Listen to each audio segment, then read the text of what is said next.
At it again. Garrett and Gavin teaming up to do another cigar review. Today's cigar review is the Alec Bradley Prensado. These cigars are in a slight box pressed Churchill size. The wrapper is slightly different on mine. I mean, these are the same exact cigar, but you can see side by side that his is darker than mine. Mine's pretty even, but it's at a lighter color. His has got some darker spots. It's not like a Dalmatian, but it definitely has some areas where it's darker. We'll see if that affects the flavors, or maybe it won't. This cigar got best of the year in, what was it, 2011. I had one of these before. It was very nice. I'm looking forward to trying this again. It has 3 caps, and let's get it cut up and start smoking.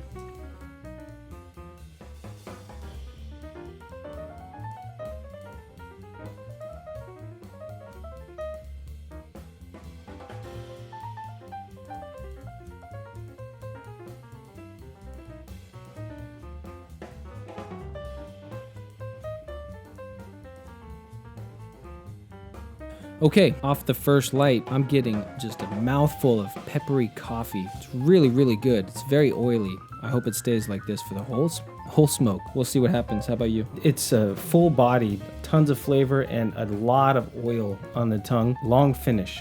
I can still taste it on my tongue. So yeah, I'm very excited about this cigar. Let's see how it tastes in the first third.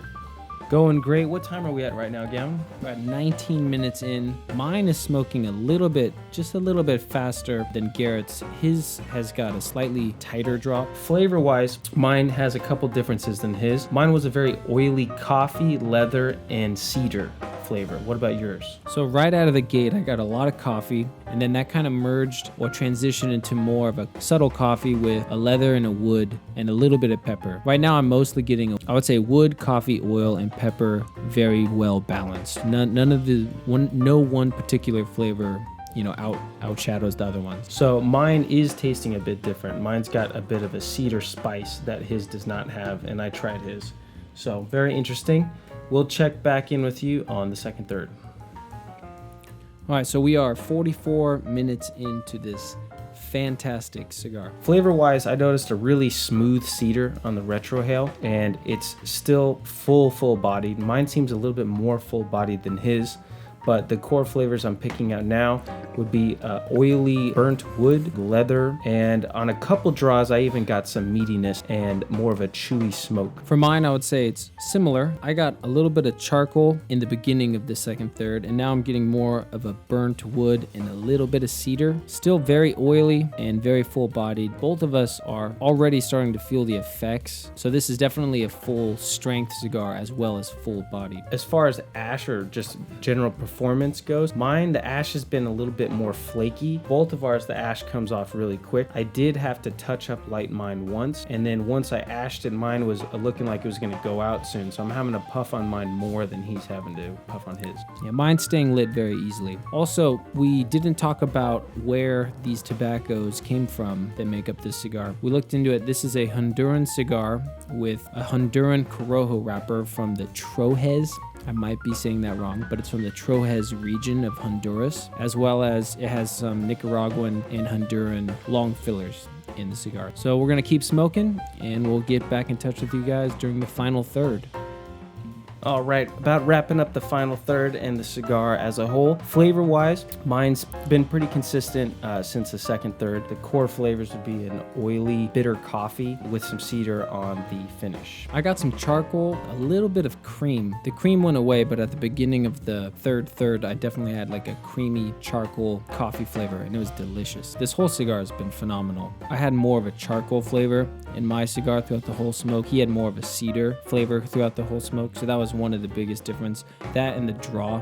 His was a little bit more tight. The smoke time was about exactly the same. And construction-wise, I just had a couple touch-up lights here and there, but overall, no complaints on construction. Just be mindful of the ash, because the ash doesn't hold on that long on this cigar. So let's go into final thoughts. Final smoke time was 1 hour and 54 minutes, so just shy of 2 hours. This cigar reminds me when I smoke it of all the great things cigars have to offer. But when I look at the band, the centerpiece of the band is a football. When I see a football on the band, I'm thinking tailgate. I'm thinking outdoors. I'm not thinking such a pristine product. This cigar does not remind me of a tailgating cigar at all. Light beer in a red cup, on the back of a truck. So design-wise, I have some issues from what the experience is like, but all around, knocked it out of the park cigar. We've been snacking on some raisins in between, and I am definitely feeling the effects. So definitely a full-strength, full-bodied, enjoyable, rich cigar. It totally makes sense to want to drop $15 on this because you're going to get some really fantastic flavors and a lot of them. And there was some flavor transitions. Sometimes you want the flavor transitions, sometimes you don't. I would say the core flavors have been phenomenal, like a charcoal wood coffee, and then there's been some pepper and all kinds of other side flavors that have come and gone, and I would say it's very much worth the money, especially in this Churchill size, because we're getting a very long smoke time out of it. I would say phenomenal smoke. Definitely check these out. All right, so if you found this video enjoyable, check out our other videos, check out our travel videos, and even our how-to cigar videos.